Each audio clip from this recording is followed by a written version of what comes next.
Pues el mensaje que Dios ha puesto en mi corazón es precisamente por estos tiempos que estamos viviendo. Y es avanzando en medio de la adversidad. Tremendo. Dura están haciendo estas semanas y estos días, pero nosotros tenemos que avanzar siempre sabiendo que tenemos al Señor con nosotros. Y quiero empezar con la palabra de Dios en Romanos 8:28.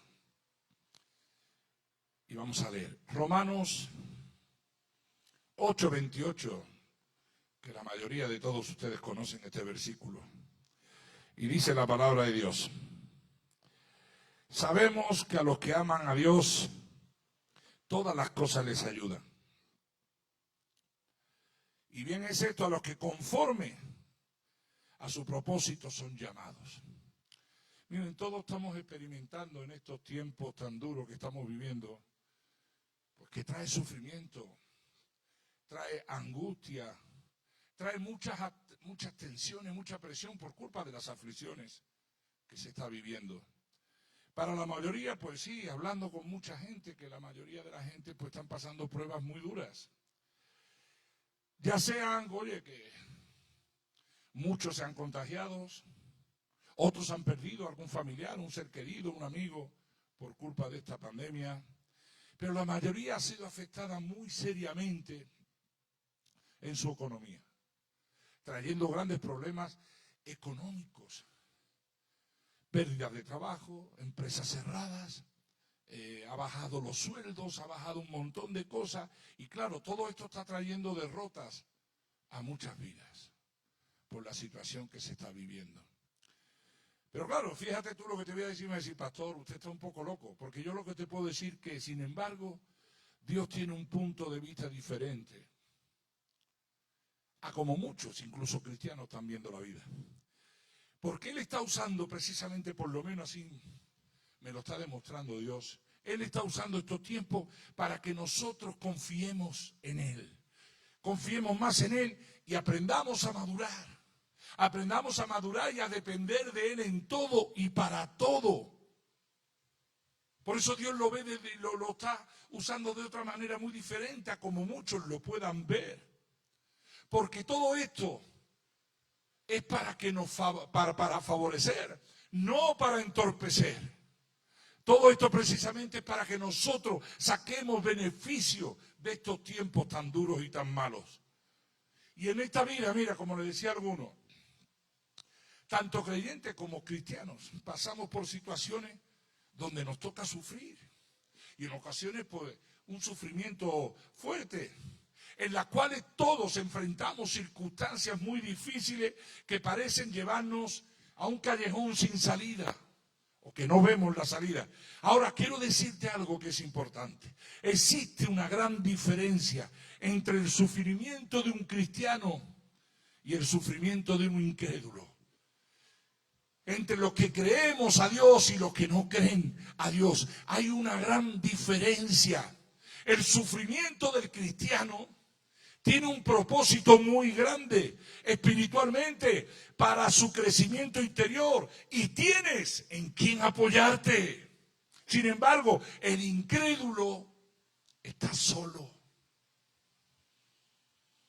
¿Cuánta gente que hablo con ellas que no tienen al Señor en su corazón sufren considerablemente? No es lo mismo la muerte de un ser querido teniendo al Señor que no teniéndolo. No es lo mismo es una vida de sufrimiento teniendo al Señor que no teniéndolo. Porque el que no lo tiene se siente solo. Y son normalmente la gente que caen en depresión, en soledad, en angustia, en amargura. Por eso hay una gran diferencia. Pero bien, cuando enfrentamos tribulaciones, cuando enfrentamos problemas difíciles, nos preguntamos cuál es su origen. Podemos preguntarnos, ¿tengo yo la culpa? ¿Proviene de Satanás? ¿Proviene de ti, Señor? Estos tiempos duros que estamos viviendo, ¿vienen de ti? ¿Es mi culpa o es el enemigo el que está causando todo esto? No importa importa cuál sea su fuente específica, en última instancia toda adversidad que toque la vida de un creyente, la vida de un hijo de Dios, debe primero examinarse a través de lo que es la voluntad de Dios, de la voluntad de Dios. Eso quiere decir que todo lo que sucede, pues no es voluntad de Dios. Todo lo que nos sucede, al revés, que todo lo que nos sucede es la voluntad de Dios. Dios permitió esta pandemia porque Dios es soberano. Dios permite todo lo que sucede, todo lo que pasa, todo lo que acontece, Dios lo permite, porque Él ve de qué manera precisamente la adversidad, las dificultades y los problemas encajará dentro de su maravilloso propósito para tu vida. Como dice, y hemos leído al principio en Romanos, que sabemos que todas las cosas obran para bien a los que aman a Dios. Y eso es así. Según Isaías, vamos a leer, Isaías 55, del 8 al 9. Isaías 55, del 8 al 9. Mira lo que dice la palabra de Dios. Porque mis pensamientos no son vuestros pensamientos, ni vuestros caminos mis caminos, dijo Jehová. Como son más altos los cielos que la tierra, así son mis caminos más altos que vuestros caminos, y mis pensamientos más que vuestros pensamientos. Los pensamientos de Dios son más altos que los nuestros. Dios es más grande que ninguna montaña y por eso no podemos comprender todo lo que Él hace. A veces no entendemos lo que sucede, a veces no entendemos por qué están sucediendo las cosas y muchas veces el Señor toma la experiencia precisamente más dolorosa y la utiliza con el fin de prepararnos para lo que nos espera en el futuro. Al Señor no se le escapa absolutamente nada. Por consiguiente, más importante que establecer la causa de nuestra adversidad es aprender a cómo reaccionar precisamente ante ella de una manera adecuada. Eso es lo que tenemos que ver y aprender. Y miren cuántos ejemplos nos da la Biblia de muchas personas o de muchos personajes que enfrentaron adversidades y circunstancias terribles, que enfrentaron problemas tremendos, grandísimos, y que descubrieron que Dios la usó para bendecirles. Qué tremendo lo que te estoy diciendo. Todas estas personas nos han podido decir, pues valió la pena todo lo que pasé, valió la pena todo lo que sufrí con tal de recibir lo que Dios le dio como resultado. Personajes como José, qué tremendo. Uno de los poquísimos personajes de la Biblia de quien no se habla nada negativo. José. Pero mire, su vida estuvo caracterizada por adversidades, por problemas, por dificultades. José fue envidiado porque era el hijo favorito de su padre y los hermanos maquinaron y pensaron matarlo. Primero lo mataron a intentar, después lo escondieron en una cisterna, después se lo vendieron de esclavo a unos mercenarios, a unos mercaderes que pasaban por el lugar. Después fueron al padre con la túnica favorita de José y la ensangrentaron de un animal y le dijeron al padre que su hijo había muerto porque una bestia lo devoró. Y después de estar en Egipto, en la casa de Potifar, fue preso a la cárcel porque lo acusaron de violador. ¡Wow! Todo fue de mucha adversidad, todo fue de mucha dificultad para José. Pero es interesante saber y notar que la Biblia dice que Dios prosperaba a José en medio de tantos sufrimientos. Que Dios prosperaba a José en medio de tantas dificultades y adversidades. Y todas las pruebas que él sufrió fueron parte de la preparación que Dios estaba dando a José para convertirlo precisamente en el Salvador de Egipto. Dios lo promovió y fue el segundo, el que más mandaba en Egipto después del faraón. Y su propia familia, sus propios hermanos, que lo despreciaron y se lo quisieron quitar del medio, al final tuvieron que ir a Egipto a pedir alimento porque pasaban hambre.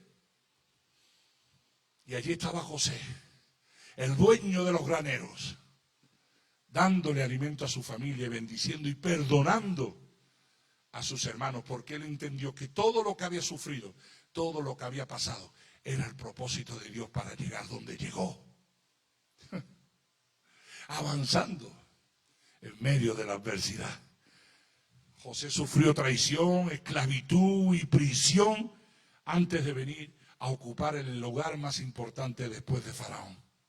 Y así tenemos muchos personajes en la palabra de Dios que pasaron durísimas complicaciones y problemas. Moisés estuvo fugitivo en el desierto antes de venir, o antes de ir por su pueblo, antes de que Dios lo llamara para que fuera a libertar a su pueblo en Egipto. Tuvo muchos años en el desierto. David pasó muchos años huyendo de Saúl, que Saúl quería matarlo. Antes de llegar a ser rey, el rey más prominente del Antiguo Testamento. Esther fue una exiliada judía, hasta que Dios la elevó a la posición de reina de Persia, y ella logró salvar a su pueblo de un holocausto que iba intencionalmente producido por Amán para matar a todos los judíos en aquella época. Y Esther fue usada para salvar a su pueblo y proclamada reina. ¡Wow! Daniel estuvo cautivo, preso en Babilonia, pero fue promovido precisamente por el rey a una alta posición del gobierno después de todo lo que padeció y después de todo lo que sufrió. Y los discípulos de Jesús, esos sufrieron persecución, pero una persecución a muerte, tremendamente. Pero Dios usó esta adversidad para, fíjate, en esa persecución que iban para decir, Dios lo usó para diseminar precisamente el evangelio por todo el cristianismo a lo largo del mundo romano. Gracias a esa persecución el evangelio se pudo extender. Es decir, que la adversidad puede venir a ser una bendición de Dios si nosotros reaccionamos de la misma manera que estos siervos. Tremendo. También vemos cómo la Biblia revela una serie de razones por las cuales el Señor permite las dificultades en nuestra vida. Y es la que yo quiero que tú pongas atención, porque puedes que te identifique con una de estas señales, el por qué estoy así, o por qué me pasan las cosas, por qué no me levanto, por qué no me supero, por qué siempre estoy igual, por qué tengo estos problemas, por qué estoy en esta situación, en esta adversidad. Y la Biblia da muchos motivos, muchos señalamientos. Porque uno de los propósitos también principal de Dios que permite la adversidad en nuestra vida es porque para llamar, para captar nuestra atención. Él sabe cuando estamos paralizados por la ira, por la amargura, por la tristeza o determinados a conseguir lo que queremos. Él lo sabe. Pero Dios permite precisamente la adversidad para doblegarnos, para que tengamos que ponernos de rodillas delante de su presencia. Porque es la única manera que pueda captar nuestra atención en muchos. Cuando estamos de pie delante del Señor, despojados de nuestro orgullo, de nuestra vanagloria, de nuestra autosuficiencia, Él logra entonces nuestra atención total. Eso le pasó a Saulo de Tarso, conocido después como el apóstol Pablo. Tuvo que aprender la lección de esta manera. El Señor tuvo que captar su atención por medio de la adversidad para que le pudiera poner atención al Señor. Un hombre orgulloso, un hombre arrogante, hacía todo lo posible para que fueran a matar a los cristianos, para poder apresar a los cristianos. Pero Dios lo dejó ciego, derribándolo de un caballo cuando iba camino a Damasco. Lo tiró de su orgullo y lo dejó ciego durante 3 días hasta que Ananías fue. Y este hombre tuvo que decir, Él dijo, ¿quién eres, Señor? Al que perseguía a los cristianos le dijo, ¿quién eres, Señor? Y Jesús le dice, yo soy Jesús, a quien tú persigues. Dura cosa te es dar cosas contra el aguijón. Lo tuvo que derribar de su orgullo.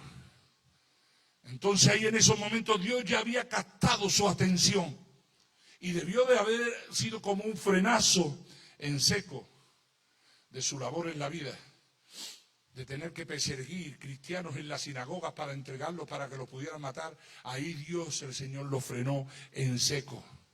En realidad era el comienzo de una vida extraordinaria, de una carrera tremenda de predicación y de servicio al Señor, haciéndolo uno de los más grandes apóstoles. Otro, yo no sé si tú estás en esta, pero otra forma de que Dios utiliza la adversidad en nuestras vidas es para recordarnos su gran amor por nosotros. Qué tremendo, ese amor incondicional que nos demuestra cada día. Nosotros podíamos haber sido consumidos por lo que hemos hecho por nuestra vida y por tantas cosas, pero la misericordia de Dios nos alcanzó. Ese amor incondicional que Él tiene con nosotros cada día. Permíteme preguntarte, para que entiendas lo que te quiero decir. Si te apartas de la voluntad de Dios para vivir en pecado, como han hecho muchos, y Él deja que siga así, ¿eso sería acaso una expresión de amor? Que Dios te permitiera que te siguieras drogando, que siguieras, yo que sé, haciendo las cosas que hemos hecho en la vida. ¿Eso sería una expresión de amor si Dios te dejara? Por supuesto que no. Por eso Dios nos ama demasiado como para dejar que nosotros nos mantengamos en desobediencia sin recibir castigo por ello. Y la Biblia recuerda de una manera muy realista con que ninguna disciplina al presente parece ser causa de gozo, sino de tristeza, como dice Hebreos 12:11. Hebreos 12:11. Es verdad que ninguna disciplina al presente parece ser causa de gozo, sino de tristeza, pero después da fruto apacible de justicia a los que en ella han sido ejercitados. Todos podemos decir, muy cierto, muy cierto, muy cierto a eso, pero así como disciplinamos nosotros los padres, que somos padres de nuestros hijos. ¿Por qué? ¿Para qué? Pues para evitar que se desarrollen actitudes dañinas en su vida, o aprendan malos caminos, o se aparten de una forma correcta de vivir y de forma de pensar. Pues también así es nuestro Padre Celestial con nosotros, nos prepara mediante la disciplina. Y lo he visto tantas veces en mi vida, con el fin de producir en nosotros una cosecha de justicia y de paz. Hebreos 12, del 5 al 6. Hebreos 12, del 5 al 6 dice, hijo mío, no menosprecies la disciplina del Señor, ni desmaye cuando eres reprendido por Él. Porque el Señor al que ama disciplina y azota a todo aquel que recibe por hijo. Si no eres disciplinado, lo que significa, como yo le digo, corrección con amor, entonces no eres un verdadero hijo de Dios. Si yo no amonesto a mis hijos, lo corrijo, ¿qué hubieran sido de ellos en su vida en este mundo tan difícil, en este mundo tan perverso? Por tanto, deja que la adversidad sea un recordatorio del gran amor que Dios tiene por ti. La tercera razón por qué Dios permite la adversidad en nuestra vida es para que nos examinemos a nosotros mismos. Examinémonos a nosotros mismos. Cuando Dios le permitió a Satanás que abofeteara a Pablo con un aguijón en su carne, que lo podemos leer en 2 de Corintios 12:7. 2 de Corintios 12:7. Y fíjate lo que le ocurre a Pablo. Y para que la grandeza de las revelaciones no me saltase desmedidamente, me fue dado un aguijón en mi carne, un mensajero de Satanás que me abofeté para que no me enaltezca en sobremanera. ¡Wow! El apóstol oró 3 veces para que le fuera quitado. Mientras lo hacía, Pablo ciertamente debía de haber escudriñado o preguntándose en su corazón: ¿hay algún pecado en mi vida, Señor? ¿He hecho algo malo? ¿Es correcta mi actitud por la cual me ha venido esta prueba? Me ha venido este aguijón a mi carne, pero ¿por qué, Señor? ¿He hecho algo que no te ha agradado? Yo estoy seguro que Pablo se examinaba a sí mismo por lo que estaba viviendo. Como enfrentamos alguna adversidad, nosotros también haríamos bien en preguntarnos: ¿por qué estoy así? ¿Por qué me está pasando esto? Claro que lo podríamos preguntar. ¿Estoy dentro de tu voluntad, Señor? ¿Estoy jugando contigo? ¿Estoy jugando a ser cristiano porque estoy aquí?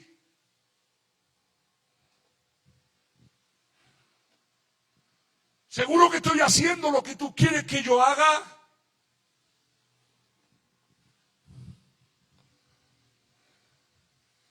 Muchas adversidades vienen a nuestra vida por culpa de nuestro pecado, por culpa de nuestra manera de vivir. Y Dios permite esa adversidad en nuestra vida para que reaccionemos, para que cambiemos. Así es. Lo que sucede es que Dios se ocupa también de las actitudes que vienen también desde la juventud, como le compartí a los jóvenes. Te puedes llevar 30 años en el ministerio, pero si tú no has solucionado tu sanidad interior, si tú no has sanado esas heridas del pasado, abusos, maltratos y también lo que tú hayas hecho, es muy difícil que puedas cambiar tu vida. Y hay cosas en nuestra juventud, para muchos se trata de algo del pasado, pero que está impidiendo tu desarrollo espiritual, está impidiendo que Dios obre y fluya en tu vida, por tratar precisamente con las raíces como la autoestima, las actitudes hacia los demás e incluso las opiniones equivocadas acerca de lo que Dios es capaz de poder hacer. El Señor permite que esa adversidad intensa para provocar en nosotros un examen más profundo que el de costumbre, que nos miremos ¿por qué? ¿Por qué otros son bendecidos? ¿Por qué otros son levantados? ¿Por qué yo no? Examínate en tu interior. Puede haber cosas del pasado que impidan que tú puedas crecer en. Nosotros los que hemos estado en las drogas, en el alcohol y hemos estado en la calle y todo este tema, hay cosas en nosotros que están apegadas ahí a nuestro corazón que nos impide que Dios pueda hacer su obra, porque no hemos sanado.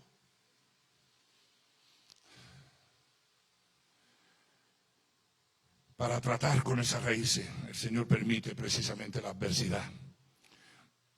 Él quiere que nosotros nos preguntemos qué temores, qué frustraciones, qué sufrimientos de la niñez o de mi juventud me están afectando en mi vida. Me está destruyendo algún viejo deseo de resentimiento, de que no he perdonado, de que guardo odio en mi corazón por lo que ha sucedido, por lo que he hecho o por lo que me han hecho.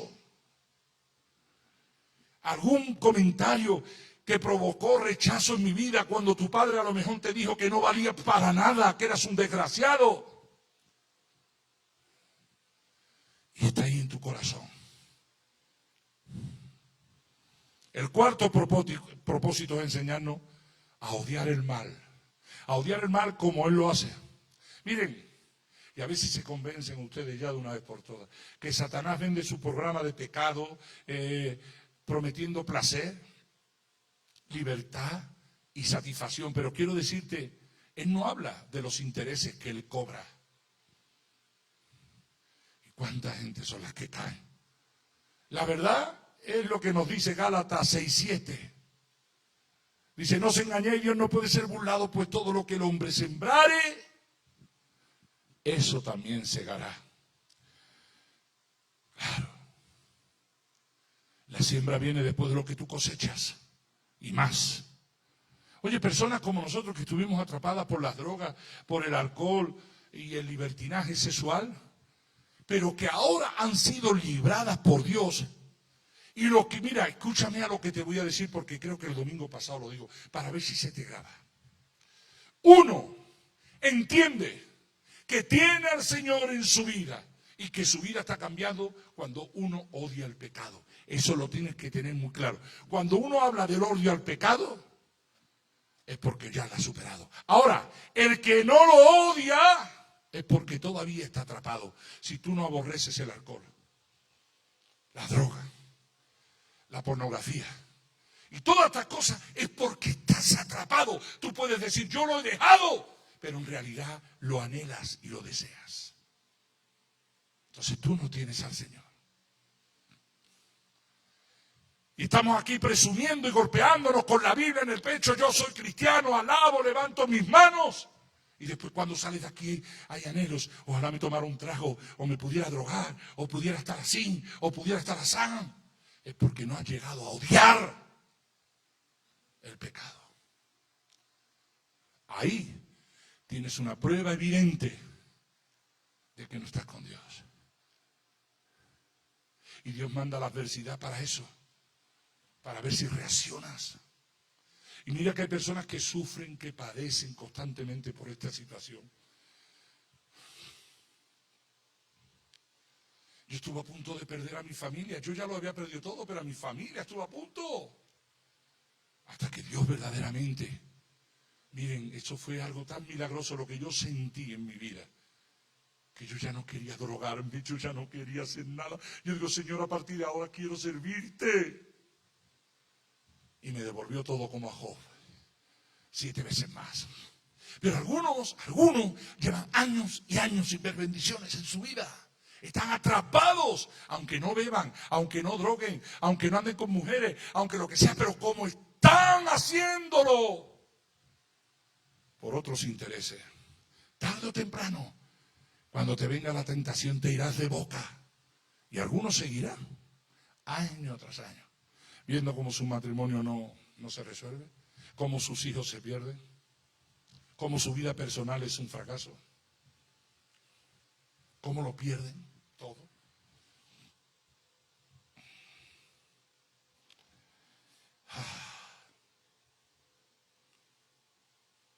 Ojalá salieras de aquí odiando lo que hacías antes. Que cuando llegues a tu casa y veas al que se está bebiendo o al que está drogando, que no se te apetezca, sino que diga, voy a ayudar a ese chavo, vente conmigo, que es un sitio que te puedes levantar, en vez de irte tú a ellos. Eso es señal de que tienes a Dios contigo. Eso es señal de que hay temor temor de Dios en tu vida, de que no quieres fallarle.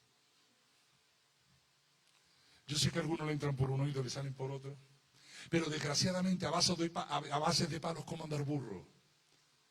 Algunos no han tenido la oportunidad que están teniendo muchos de ustedes, de que están aquí hoy.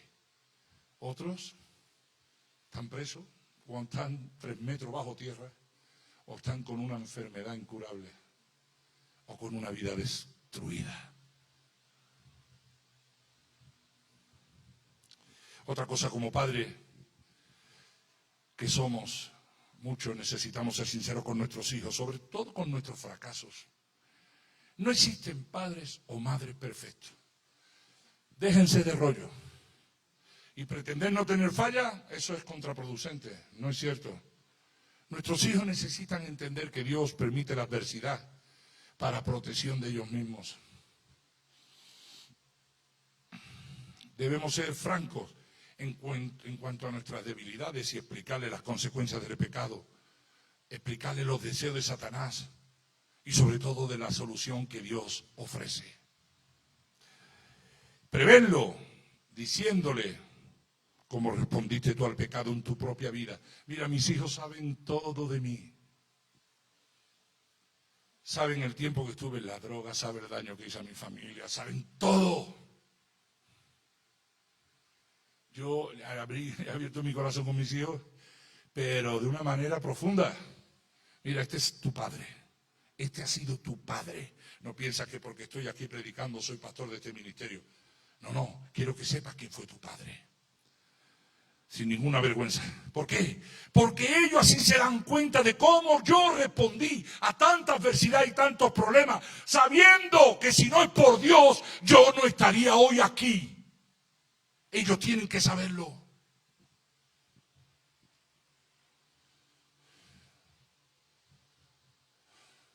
Si no es por Dios, yo estaría muerto a saber dónde estaría. Ellos tienen que saber que mi vida fue una desgracia, pero que gracias a esas adversidades, gracias a esos problemas, Dios me pudo rescatar y ahora estoy aquí. Gracias a la misericordia de Dios para que ellos puedan verlo.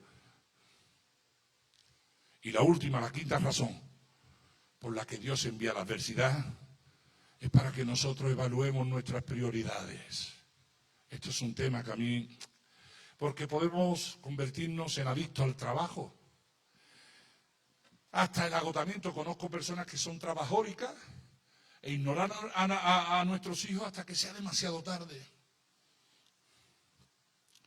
O podemos enamorarnos tanto de las cosas materiales que nos ofrece el mundo que descuidamos las espirituales. ¿Qué sucede entonces cuando nuestras prioridades están totalmente cambiadas? Que el Señor eliminará aquellas cosas que trastornan nuestras prioridades, que quieren cambiar las prioridades principales. Dios no fomenta ni mucho menos el derrumbe de la familia, pero sí es verdad que cuando Él nos ve ignorando los preciosos dones o concentrarnos en asuntos que no convienen, pues entonces Él puede enviar una brisa de adversidad precisamente como recordatorio que debemos de revisar cuáles son nuestras prioridades. Si la advertencia no es tenida en consideración, puede desatarse un huracán.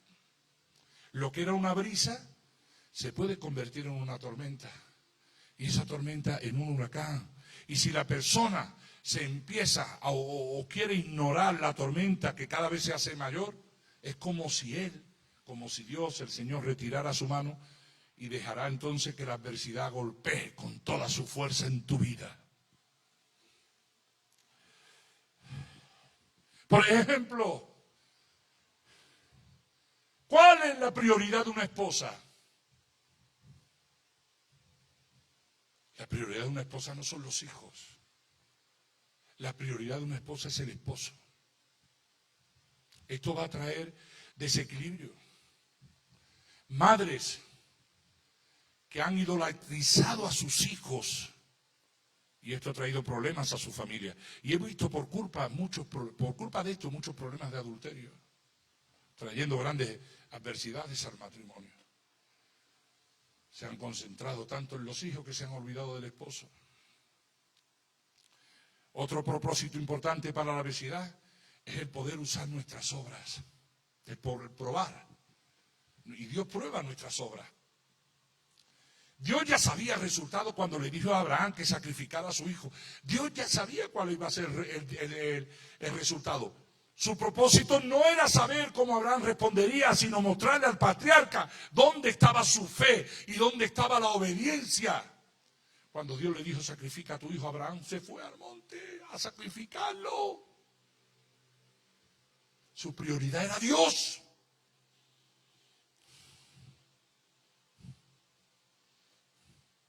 Yo me imagino a Abraham descendiendo de aquella montaña. No solo sabía más acerca de Dios, sino que también tenía un mayor conocimiento espiritual de sí mismo. ¿Te imaginas cuando iba a clavar el puñal en la herida de su hijo y el ángel le detuvo el puñal? Pero él estaba dispuesto a obedecer a Dios. A Isaac. Posiblemente jamás olvidará ese momento, porque los niños muchas veces recuerdan cosas muy profundas en lo que se percibe externamente. ¿Tú te imaginas a Isaac viendo a su padre cómo lo intentaba matar? Más que la visión de aquel puñal afilado, Isaac recordaba que tenía un padre cuya obediencia a Dios no conocía límites. Isaac sabía que tenía un padre que lo primero era Dios. Y después él. Isaac sabía que la prioridad de su padre era sobre todas las cosas Dios.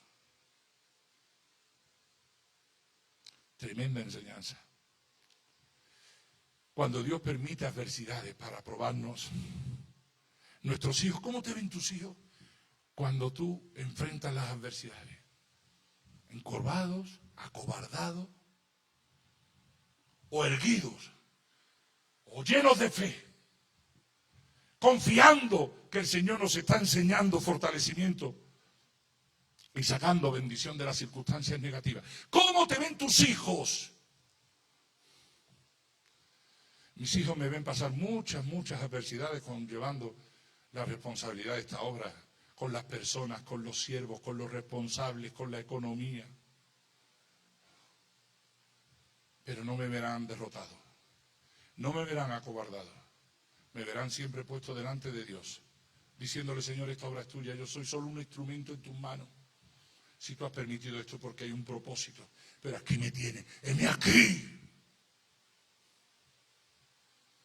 ¿Cómo te ven tus hijos?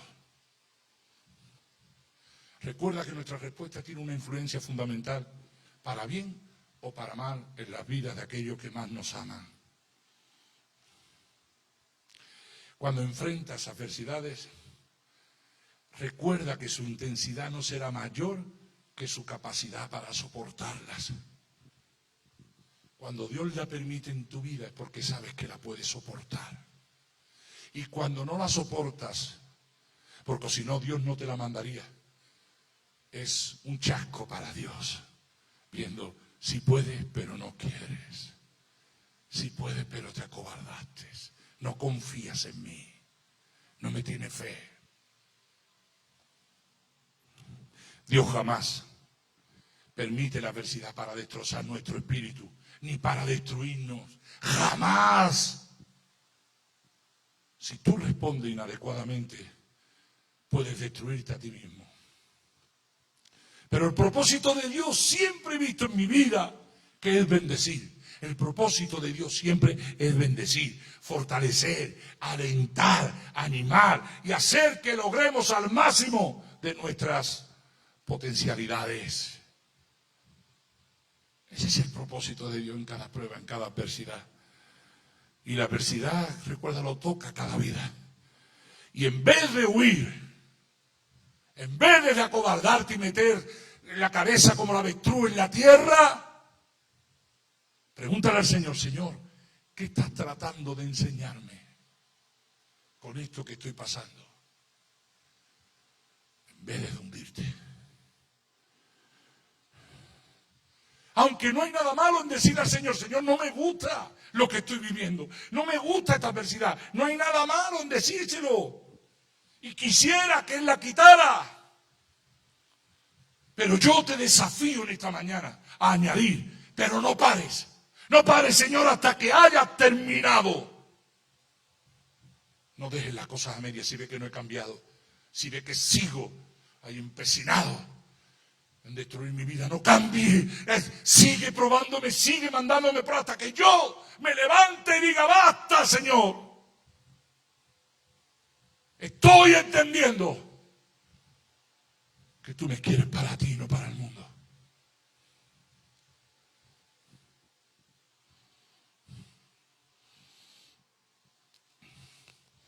Miren, servimos a un Dios digno de nuestra confianza, de nuestra fe. Y cada prueba, y lo he visto en mi vida, es una oportunidad para que la luz de Cristo brille a través de nosotros. También es uno de los medios que Dios usa para madurar nuestra fe, conformarnos a la semejanza de su Hijo y cumplir ese plan especial que hay para nuestra vida, ese propósito que hay para cada uno de nosotros.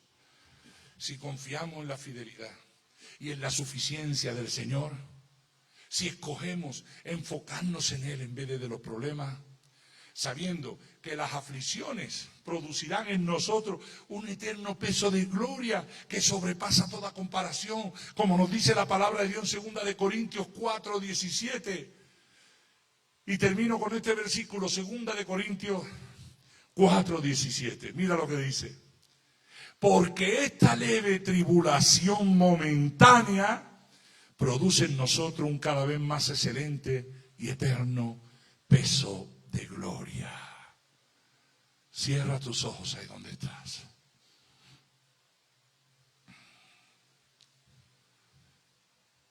Cierra tus ojos, en tu casa y en tu hogar. Qué honor tengo de poder ministrar la palabra de Dios y el amor de Dios a su lado y trabajar en este ministerio. El Señor ha sido extremadamente amable con nosotros.